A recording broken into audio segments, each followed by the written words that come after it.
1938, England and France try to reason with Hitler. Germany demands Sudetenland and gets its way. They all thought they had created a safety net for themselves. 1939, the whole of Europe is engulfed in war. Efforts to establish a system of collective security in 1938 failed, and it's still on the agenda today. The lessons to be learned from the Munich Agreement on RT.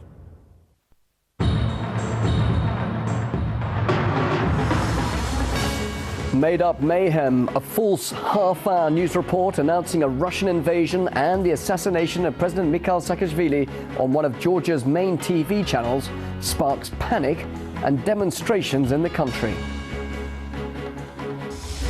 If the people of a nation is not behind its own military and its own police, it's very difficult to create an effective police or military. As NATO intensifies its military campaign in Afghanistan, we hear how some believe the alliance is losing the battle to win the hearts and minds of the local population.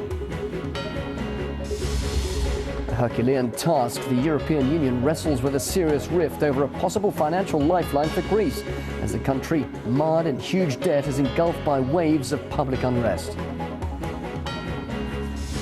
And also this hour, RT meets the first man who dared to step into the unknown as a member of the elite crew selected by the Soviet Union for its pioneering space mission.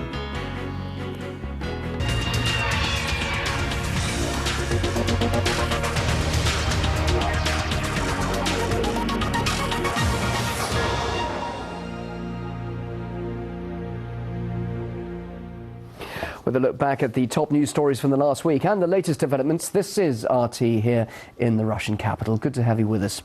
Russian tanks in Tbilisi and President Saakashvili assassinated. The fake news reported by one of Georgia's main TV channels at prime time on Saturday. A short warning that the stories were bogus, given at the start of the half-hour show, was missed by many viewers who thought the made-up reports were true. The programme sparked panic and anger, followed by street protests, as RT's Georgia correspondent Irina Golushko reports. Saturday night prime time, a perfect time to start a war. Good evening. This is a breaking news edition of The Chronicle. In a few minutes, President Saakashvili is expected to make a special statement on the situation in the country. We don't know if it's going to be a recorded or a written message. It's been reported that the Russian troops deployed at Leningor have been put on combat alert. One of Georgia's leading TV channels, Imedi, plunged the country into panic by showing an assumed worst-case scenario. The plot? The Russians invade, President Saakashvili is killed, and opposition leader Nino Burjanadze becomes interim leader. 12-year-old Lisa Misai was among those who believed what they were seeing. I was very frightened. I asked my mom what to do.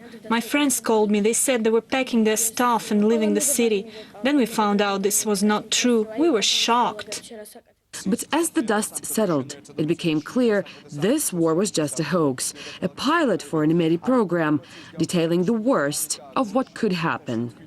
Almost immediately after the program, hundreds of outraged viewers turned off their TVs and headed for Imedi's broadcast headquarters to make it clear they did feel attacked by their own television channel.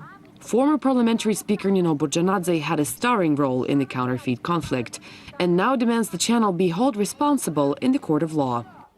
Saakashvili might bring the country in one new provocation, like he did it in August, which will be ended tragically for the country. And I'm sure that Saakashvili and his regime should respond for everything.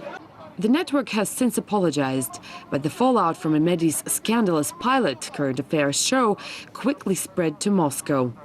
Russian officials condemned the program as a provocation aimed at escalating tensions in Moscow and Tbilisi's fragile relationship.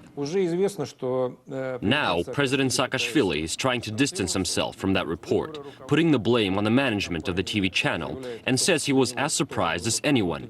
But there is information suggesting that he knew such a report was being prepared. But that's not important. The main thing is that President Saakashvili is the only Georgian politician who stood to benefit benefit from this story. President Saakashvili has already said he did not approve the channel's tactics, suggesting producers make it more clear on screen next time they pull a stunt like this. Saakashvili's pattern of behavior is always the same. He is always making noisy, risky, dangerous moves. In the beginning of his career, he was sometimes successful, like with coming to power. But in the last 2 years, he's got, I don't know, probably he just lost his talent for it. He fails every time he is moving. But in Georgian minds, the threat of war is ever present, all coming from the government and channeled through the country's main TV networks. Imagine how it feels when a frightened child asks you what to do. Has the war really started? And then we find out that it was a mock-up, but people had heart attacks. I think this must never be repeated. People are living in constant fear, and the TV station has fueled the flames. This must never happen again. This was a nightmare.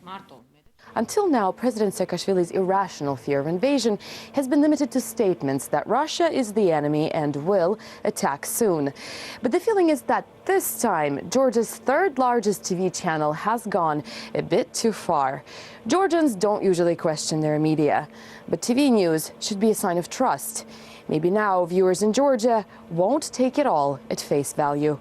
Irina Galushko, RT.